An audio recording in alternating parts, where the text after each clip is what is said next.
The imposition of the external world on our mind and senses is so powerful that we don't pay attention to the vast universe of galaxies and stars. In former times, before the world was widely illuminated by lighting at night, there was at least some opportunity for people to be outside at night and see the broad array of stars and wonder about what it all meant. In today's world, however, one would have to go to a remote location or to a place that had no electrification to even see the stars most of the time. Daylight obscures the entire vast cosmos from our view in any case, so that we become fixated during our active daily lives on what we experience around us. A similar thing happens with respect to our perception of various planes or levels of consciousness.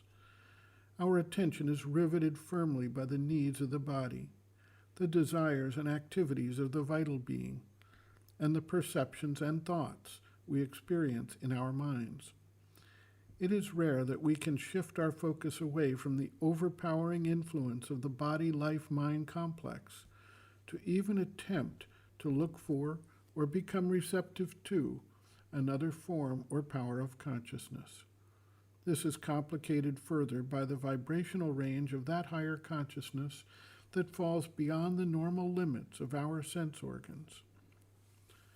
There is also a mechanism and a process involved. As with everything, first individuals take up the effort, and as they begin to get results, the capacity gets anchored into the larger set of humanity. This is an extrapolation of what is called the 100th monkey phenomenon.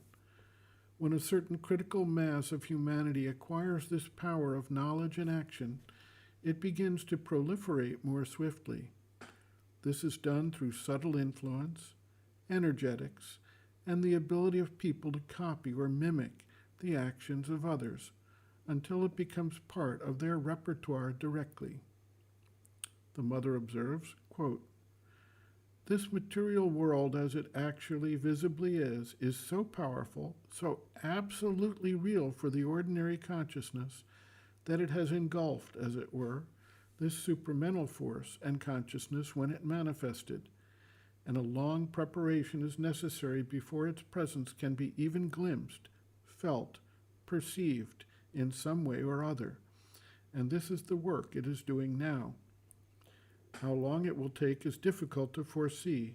It will depend a great deal on the goodwill and the receptivity of a certain number of people, for the individual always advances faster than the collectivity, and by its very nature, humanity is destined to manifest the supermind before the rest of creation." End quote. Reference, Sri Aurobindo and the Mother, The Hidden Forces of Life, Chapter 6, Hidden Worlds and Evolutionary Forces, pages 154 to 155.